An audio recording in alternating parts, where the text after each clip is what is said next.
Hello, today I want to give you a first look at the new Riptide series of motherboards that ASRock are due to release. So the motherboard is coming in two variants, X570S and B550, which I have here. And if you're a regular viewer of the channel, you'll know I'm a big fan of the B550 motherboards, having used them in a number of my recent builds.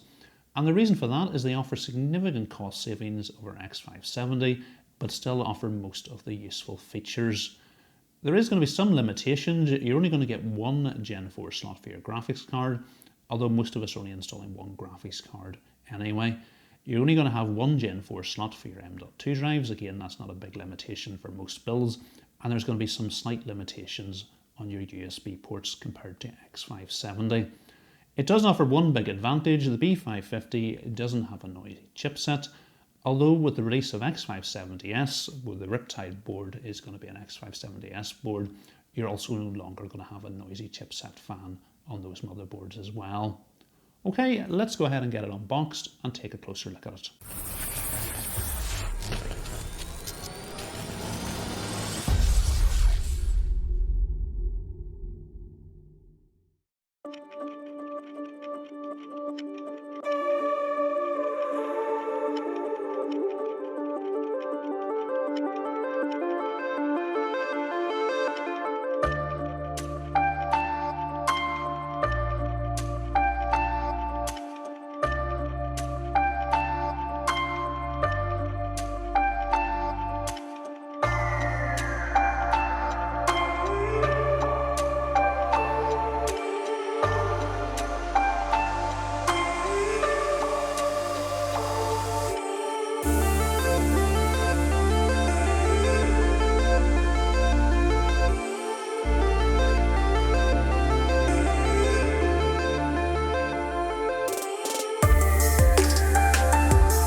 Working our way from left to right along the bottom of the motherboard, first of all we've got our HD audio connector, then we've got two RGB connectors, we've got a standard 4-pin connector and also a 3-pin 5V addressable connector. Next to that we've got two of the motherboard's 5 chassis fan headers, then we've got 3 USB 2.0 connectors, next to that we've got a clear CMOS jumper, then we've got a Thunderbolt AIC header which works with a Thunderbolt add-in card.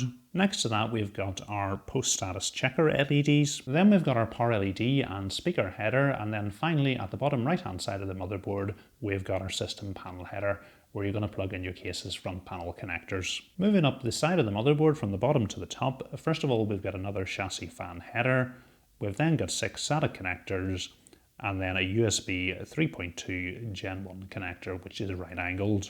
We've then got our front panel USB Type-C connector which is USB 3.2 Gen 2. Beside that we've got another USB 3.2 Gen 1 connector, and this one is forward facing. Next to that we've got our 24-pin ATX power connector and then our second 4-pin 12V RGB connector. Moving along the top of the motherboard, first of all we've got our second 3-pin 5V addressable ARGB connector. We've then got our final two chassis fan headers next to our CPU fan 1 header. The motherboard has both an 8 and a 4-pin EPS connector. Our second CPU fan stroke water pump header is just above the first M.2 slot. The motherboard features a 10-phase power design with 60 amp chokes. We've got a single XXL aluminium heatsink, and in the centre of the motherboard we've got an AM4 socket with standard mounting brackets. The motherboard has 4 DDR4 slots which will accommodate up to a maximum of 128GB of RAM at 4933 MHz overclocked. We've got the Phantom Gaming logo over the chipset, and as you'd expect with B550 there's no chipset fan. The motherboard has 4 PCIe slots and there's steel armour on the top slot. The top slot is Gen 4 by 16, then we've got a Gen 3 by 1 followed by 2 Gen 3 by 16. The motherboard has 2 M.2 slots with a heatsink over the top slot. The top slot is Gen 4 by 4 while the bottom slot is Gen 3 by 4. It is important to note if you occupy the bottom slot with an M.2 drive, SATA ports 5 and 6 will be disabled. Just below the top PCIe slot we've also got an M.2 key slot which is going to let you add Wi-Fi into the board easily should you wish. Looking at the rear I/O, we've got a separate I/O shield in the motherboard box. Working our way from top to bottom, we've got an antenna bracket. Below that, we've got a HDMI port which will support 4K and 60 Hz. Beneath that, we've got two USB 2.0 ports, followed by two USB 3.2 Gen 1 ports. Beneath these, we've got two faster USB 3.2 Gen 2 ports, one Type A and one Type C. Then we've got a PS2 port, an RJ45 port, and the motherboard does support 2.5 gigabit LAN. Next to these, we've got a further four USB 3.2 Gen 1 Type A ports.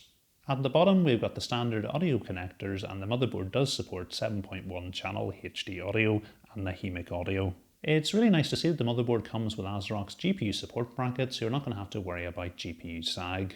So I think you'll agree this is a great looking motherboard, and I'm really looking forward to building with it.